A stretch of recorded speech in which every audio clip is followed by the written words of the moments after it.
Shalom saudara terkasih, sangat berbahagia dapat berjumpa dan bersekutu dengan Anda para pendengar. Ulangan 11 ayat 26 hingga ayat 28. Lihatlah, aku memperhadapkan kepadamu pada hari ini berkat dan kutuk. Berkat apabila kamu mendengarkan perintah Tuhan Allahmu yang kusampaikan kepadamu pada hari ini, dan kutuk jika kamu tidak mendengarkan perintah Tuhan Allahmu. Saudara, semua manusia dalam dunia ini tanpa terkecuali pasti ingin memiliki kehidupan yang diberkati, hidup yang sehat dan penuh dengan sukacita. Semua perkara yang mengacu pada hal-hal yang baik, itulah yang disebut dengan berkat. Sebaliknya, tidak ada seorang pun juga yang ingin hidup menderita, miskin, sakit-sakitan dan sebagainya. Semua perkara yang mengacu pada hal-hal yang buruk, itulah yang disebut kutuk.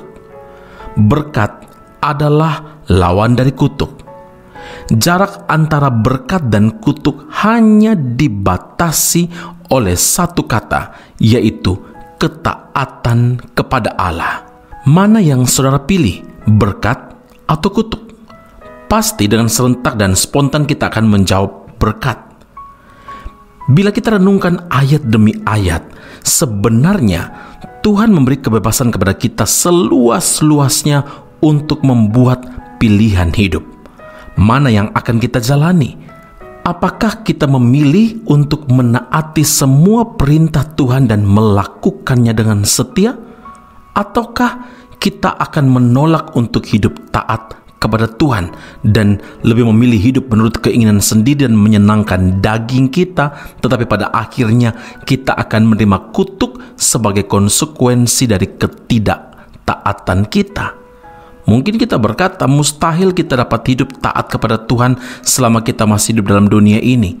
Saudara, Tuhan itu sangat tahu kelemahan kita, sangat mengerti kekurangan kita, dan karena itulah Tuhan menasihatkan kita dalam Matius 26 ayat 41, berjaga-jagalah dan berdoalah supaya kamu jangan jatuh ke dalam pencobaan. Roh memang penurut, tetapi daging lemah. Kita diingatkan saudara bahwa roh memang penurut tapi daging lemah. Ini adalah kenyataan hidup manusia yang sudah Tuhan ketahui. Tapi itu bukanlah alasan bagi kita untuk hidup dalam ketidaktaatan. Kematian Tuhan Yesus di atas kayu salib adalah bukti kasih dan kepedulian Tuhan kepada kita.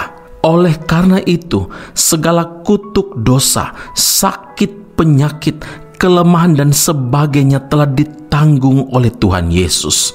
Tuhan juga telah mengutus Roh Kudus untuk menolong kita sehingga kita dimampukan untuk melakukan apa yang menjadi kehendak Tuhan. Saudara, jika kita ingin menikmati berkat-berkat dari Tuhan, hanya ada satu pilihan, yaitu taat. Keputusan sepenuhnya ada di tangan kita.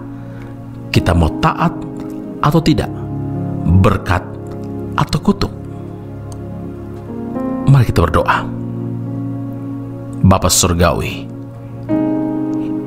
Tuhan mengajar kami, mengingatkan kami bahwa hidup itu adalah pilihan.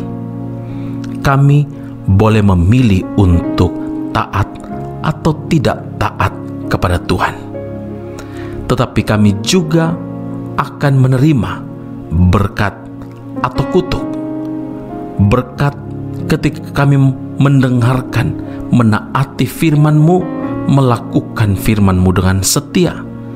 Dan kutuk ketika kami melanggar kehendak Tuhan, kami tidak hidup dalam ketaatan, tetapi mengikuti keinginan daging kami. Semua kami diperhadapkan dengan pilihan hidup. Hari ini Tuhan, kami berdoa Tuhan, terima kasih untuk karya Roh Kudus dalam hidup setiap kami yang mendengarkan firman Allah saat ini. Kami percaya Roh Kuduslah yang memampukan kami untuk hidup dalam kesetiaan kepada Tuhan. Ketika kami menjadi lemah, kami tidak jatuh dan tergeletak, tapi Engkau menopang kami. Engkau menjaga keluar masuk kami. Langkah-langkah kami pun Engkau jaga, Engkau atur supaya kami tidak tersandung dan jatuh. Hari ini kami perlu tangan Tuhan yang memegang tangan kami dengan erat, supaya kami berjalan menghadapi cabaran hidup, tantangan hidup dalam dunia ini dengan bergantung penuh kepada Tuhan.